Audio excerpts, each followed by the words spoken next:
ملائكته يصلون على النبي يا أيها الذين آمنوا صلوا عليه وسلموا تسليما صلى الله على النبي الأمي وآله صلى الله تعالى عليه وسلم صلاة وسلام عليك يا حبيبي يا كريمي يا محسني يا رسول الله صلى الله تعالى عليه وسلم سرکار دو عالم مجسم شاہ آدم و بنی آدم نبی مکرم نبی محتشم صلی اللہ تعالی علیہ وسلم پر درود و سلام پڑھنے کی بے شمار فضیلت یہ بھی ہے نبی ارشاد فرماتے ہیں قیامت کے دن میرے سب سے قریب وہ ہوگا جو دنیا میں مجھ پر کثرت سے درود پڑھا ہوگا جی لگا کر محبت سے درود پاک پڑھی اللہم صلی علی سیدنا شفیعنا حبیبنا مولانا محمد بارک وسلم صلاۃ و سلام علیک یا حبیبی یا کریم یا محسن یا رسول اللہ صلی اللہ تعالی علیہ وسلم. بس ایک بات میں انشاءاللہ آپ کو پیش کر کے اپنے بیان پہ ختم کر دیں. آب زمزم کا جو پانی آج دنیا بھر میں حج و عمرہ کرنے والے لے کر کے آتے ہیں برکتیں حاصل کرتے ہیں. جس طریقے سے دنیا کی ساری نعمتیں ہم اور آپ کو حضور کے صدقے میں ملی یوں ہی آب زمزم بھی آقا کی صدقے میں. زمزم کا جو پانی ہے یہ بھی ہمیں آقا کی صدقے میں. بظاہر تاریخ تو یہی ہے کہ حضرت جبریل علیہ السلام کی پر مارنے کی وجہ سے اسماعیل علیہ السلام کے دور میں آب زمزم پیدا ہوا تھا. لیکن اس امت کو جو پہنچا ہمیں جو وہ پانی نصیب ہو رہا ہے یہ صدقہ ہے ہمارے آقا علیہ السلام. بس یہی بات سمجھا دوں گا بات ختم کر دوں گا. جب حضرت اسماعیل علیہ السلام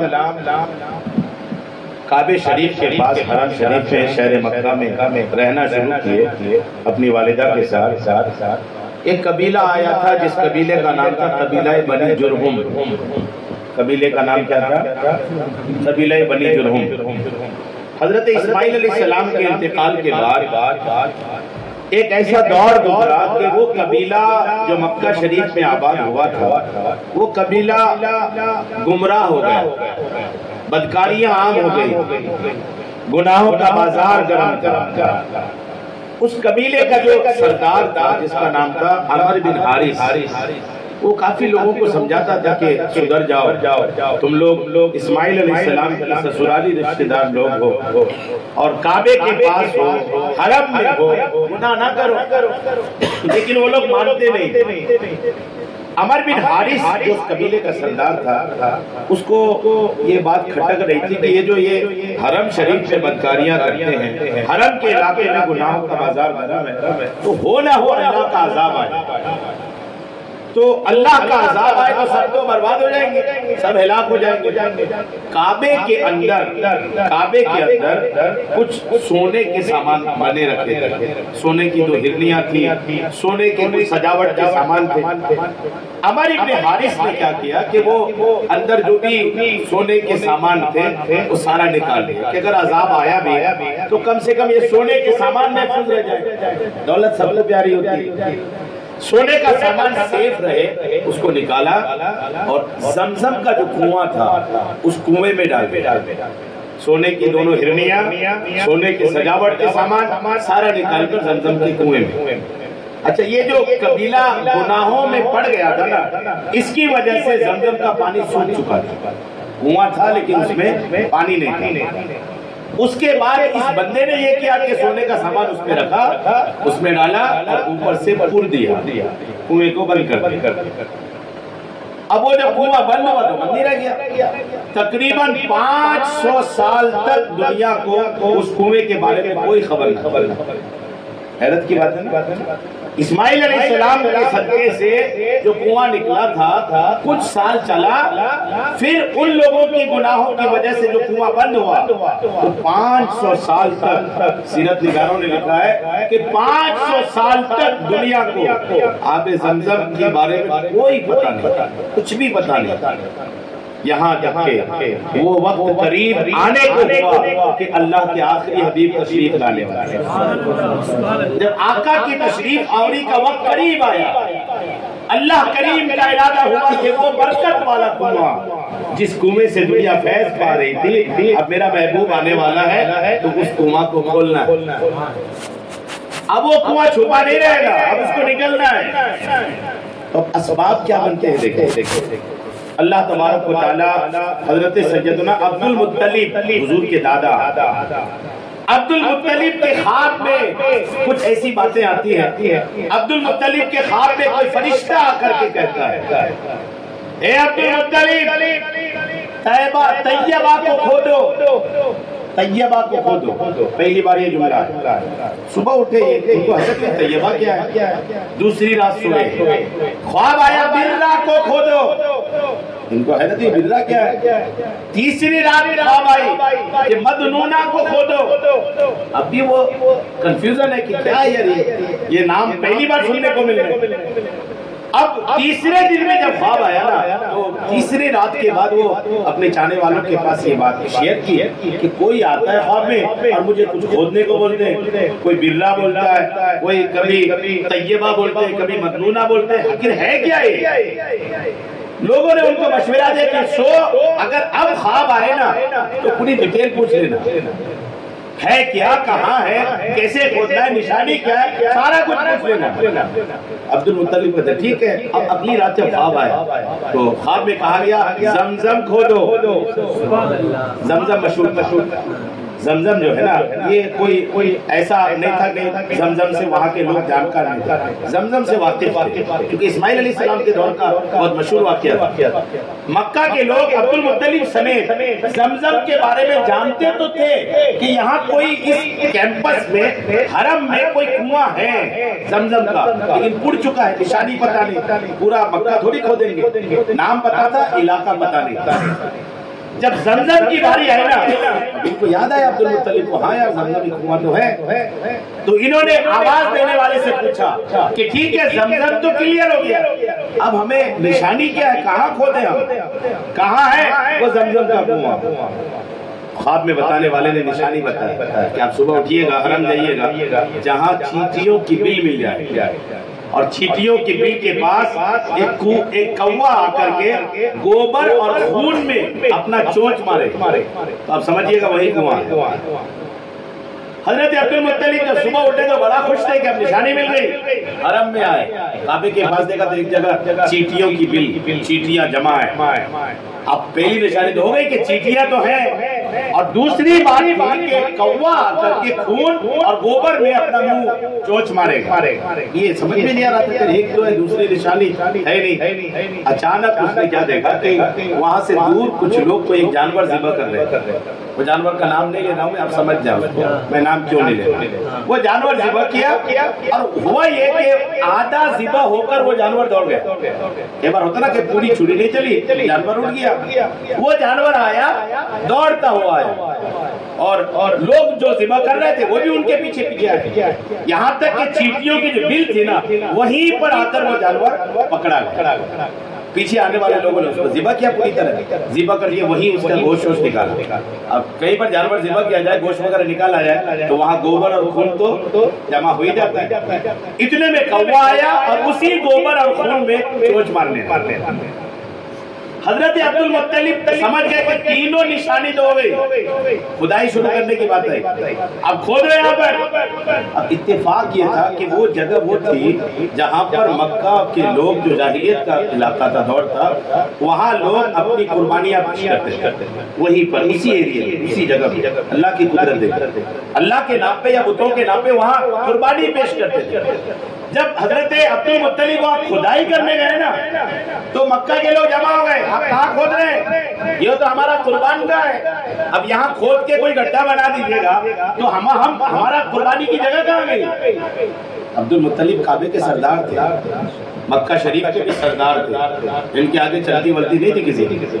عبد المطلب کا ایک ہی بیٹا تھے حضرت حارث، ایک ہی بیٹا حارث، بعد میں آپ کے اور 9 بیٹے ہوئے تھے لیکن اس وقت ایک ہی بیٹا حارث۔ عبد المطلب نے کہا بیٹا حارث، یہ جو لوگ آ رہے ہیں نا تم ان کو روکو، میں کھودتا ہوں، اکیلے روکو۔ عبد المطلب کا بیٹا اکیلے پوری پبلک کو روک رکھا۔ حضرت عبد المطلب نے کھدائی شروع کرتے کرتے جب تھوڑا کچھ کھودے نا پانی کی نمی آئی۔ حرم میں پانی مطلب بہت بڑی بات، جی ہاں وہاں پانی کا نام و نشان اس دور میں تو تھا ہی نہیں۔ حرم میں پانی مطلب بڑی بات ہے، جب پانی ایسے نمی آئی زمین میں نا تہلکا بن گیا۔ مکہ میں خبر پھیل گئی کہ عبد المطلب جہاں کھود رہے تھے، پہلے تو لگ رہا تھا یہ بیکار کھود رہے ہیں، لیکن وہاں تو پانی کے آثار نظر آ رہے ہیں۔ لوگ جمع ہوئے، اور جب جمع ہوئے تھوڑا سا کھودے اس کو، اور جب تھوڑا سا کھودے اب اس میں سے سونے کی ہرنیاں بھی نکلی۔ کون سی؟ وہی عمر بن حارث نے جو ڈالا، سونے کی ہرنی بھی آئی، سونے کے سجاوٹ کے سامان بھی آئے۔ اب وہ مکہ کے لوگ کہنے لگے کنواں تو اسماعیل علیہ السلام کے دور کا ہے، اور ہم لوگ اسماعیل کے خاندان سے، تو خاندان سے ہونے کی وجہ سے حصہ ہمارا بھی، اب ہمارا بھی حصہ جو۔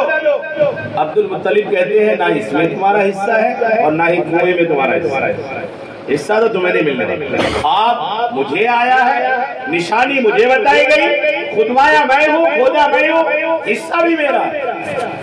جھگڑا بڑھ گیا، اور جب جھگڑا بڑھا تو عبد المطلب جھگڑے کے فیور میں نہیں تھے۔ حضرت عبد المطلب نے کہا کیا کرو، جھگڑا نہیں کرنا ہے۔ بولے کیا کرنا ہے؟ ملک شام میں ایک عورت رہتی تھی جو کاہنہ تھی، فال دیکھتے، فال کھولتے ہیں نا، عرب سے ملک شام، مکہ شریف، یہ ملک شام میں ایک عورت ہے جو یہ ڈیسائیڈ کرتی ہے، فال کھولتی ہے کیا بہتر ہے۔ عبد المطلب چلو اسی کے پاس، وہ لوگ بھی تیار ہو گئے، مخالف پارٹی بھی تیار ہو گئی، دونوں پارٹی نکلی مکہ شریف سے۔ روڈ تو ہوتے نہیں تھے، سڑک تو ہوتے نہیں تھے، سفر بھی دور دور بعد آبادی ملتی تھی، پانی کھانا جو ساتھ میں ہے وہی ہے۔ چلتے چلتے راستے میں ایک جگہ عبد المطلب کا جو یہ لوگ جو ساتھ کے لوگ تھے، ان کے پاس پانی ختم ہو گیا، دشمنوں کے پاس پانی تھا، ان کے پاس پانی ختم ہو گیا۔ عبد المطلب نے ساتھ والوں دشمنوں سے کہا پانی ختم ہو گیا، دے دو، نہیں تو پتہ نہیں کہاں پانی ملے گا، ہم تو یوں ہی مر جائیں گے۔ دشمنوں نے کہا اگر پانی ہی دینا ہوتا تو ہم اتنے دور آپ کو لاتے کیوں، ہم نہیں دینے والے آپ کو پانی۔ عبد المطلب نے پانی نہیں دو گے تم لوگ، اب کیا ہوگا، پانی ہے نہیں، اور جب پانی ہے نہیں تو کیا کریں؟ دوستوں نے مشورہ کیا، کیا کریں؟ موت کا انتظار کرو۔ عبد المطلب نے کہا موت کا انتظار کرو، پانی ہی نہیں کیا کریں گے، اور پانی کے کوئی آثار بھی نہیں کہ کہاں جاؤ، دور دور تک تو پانی کے کوئی نام و نشان نہیں، تو یہی موت کا انتظار کرو۔ تھوڑی دیر بیٹھے، پھر مشورہ ہوا کہ یوں سب موت کا انتظار کریں گے تو مرتے رہیں گے، کون کھودے گا کون دفنائے گا، ایک کام کرو پہلے سے سب اپنی قبر کھودو، اور قبر کھود کر اپنی اپنی قبر میں بیٹھ جاؤ، جو پہلے مرے گا باقی لوگ زندہ ہے وہ اس کو دفنا دے۔ اس میں ہوگا یہ کہ سب دفنائے جائیں گے، ایک بس بنا دفن کے بچے، اور اگر پہلے سے سب تیار نہیں رکھتے تو سبھی بنا دفن کے رہ جائیں گے، تو سب بنا دفن کے رہنے سے بہتر ہے کوئی ایک رہے، باقی دفنا دیے جائیں۔ قبر کھود گئی، عبد المطلب حضور کے دادا، ان کی بھی قبر کھود گئی، سب قبر میں بیٹھ گئے۔ قبر میں بیٹھنے کے بعد عبد المطلب کے ذہن میں اچانک بات ہے کہ یار یوں موت کا انتظار کریں گے ہم لوگ، آقا کا خاندان تھا، آقا کا نور تھا، جوش میں آیا، موت کا انتظار کریں گے، اٹھو اپنی قبروں سے، جب تک جان ہے تب تک چلیں گے، پانی ملا تو ٹھیک، نہیں تو جہاں پیاس سے نکالو گے وہی مر جائیں، لیکن یہاں موت کا انتظار بیٹھ کے نہیں کریں گے۔ ساتھیوں نے پسند کیا، واقعی میں کھڑے یہاں بیٹھ کر موت کا کیا انتظار کریں۔ عبد المطلب آئے اپنے اونٹ کے پاس جس پہ سواری تھی، سواری کو جیسے آپ نے اٹھایا، سواری نے وہی پیر مارا، اس سواری جو عبد المطلب کی سواری تھی اس کے پیر مارنے کی وجہ سے وہاں پانی کا ایک چشمہ نکلا، پانی کا چشمہ نکل آیا، اور ایسا میٹھا خوبصورت پانی تھا کہ عبد المطلب کے تمام ساتھیوں نے بھی پیا، برتن بھی بڑے۔ عبد المطلب نے اپنے ساتھ دشمنوں کو کہا تم لوگ بھی آ جاؤ، آؤ تم لوگ بھی بھر لو، ہمارا پانی بھی ختم نہ ہو جائے۔ اب جب وہ آئے نا تو انہوں نے دیکھا کہ یہاں پانی، یہاں تو کوئی چانس نہیں ہے، اب جب چانس نہیں وہاں پر پانی، اور پانی بھی کس میں، عبد المطلب کے گھوڑے کے اونٹ کے جو بھی سواری تھی اس سواری کے مار سے پانی پیدا ہو گیا، اتنی بڑی بات ہے۔ تو ان کے ساتھ کے دشمن تھے نا، انہوں نے کہا کہ جب عبد المطلب کی سواری کی اتنی شان ہے کہ پیر مارے تو پانی آ جائے، تو عبد المطلب کی کیا شان ہے؟ دشمنوں نے کہا آپ آگے نہیں جائیں گے، ہم آپ ہی کو اپنا فیصل مانتے ہیں، چلیے جو آپ کہیے گا وہی ہوگا۔ آگے کا سفر ختم، واپس آئے، زمزم کے کنویں کو کھودا، سارا سونا وغیرہ نکالا، اور سونا وغیرہ نکال کر کنویں کو جاری کر دیا۔ عبد المطلب نے کہا سنو، اگرچہ یہ میرا ہے، اگرچہ میں نے اس کو کھودا ہے، خواب مجھے آیا ہے، لیکن میری ملکیت یہ نہیں، میں اس کو عام کرتا ہوں، جو بھی آئے پیئے لے جائے، اللہ کریم اس میں برکت عطا فرمائے۔ آج تک تب کا دن ہے، تب سے آج تک الحمدللہ وہ کنواں جاری ہے۔ جب لڑائی ہو رہی تھی نا تو عبد المطلب کا ایک ہی بیٹا تھا، حارث کو عبد المطلب نے کھڑا کر دیا تھا سامنے کہ تم بیٹا کھڑے رہو، دشمن آنا پڑا۔ تو اس وقت عبد المطلب کو ایک بات آئی تھی دل میں، ایک ہی بیٹا ہے، کبھی لڑائی بڑھے گی تو کیا ہوگا؟ عبد المطلب نے اس وقت منت مانا، یا اللہ اگر تو 10 بیٹا دے تو میں ایک بیٹے کو تیری راہ میں قربان کروا دوں۔ اب واقعہ کیا ہوا تھا؟ جمعہ کے دن عیدگاہ میں انشاءاللہ وہ میں پیش کروں، بہت میں اس لیے روک دیا کہ آپ لوگ وہاں آئیے۔ بہت پیارا واقعہ ہے۔ پھر 10 بیٹا ان کے ہوتے ہیں، پھر کیسے 10 بیٹوں میں کون ذبح ہوتا ہے، ذبح ہونے میں کس کا نمبر آتا ہے؟ عیدگاہ میں جمعہ کے دن یہ عمران جو ہے نا یہ پروگرام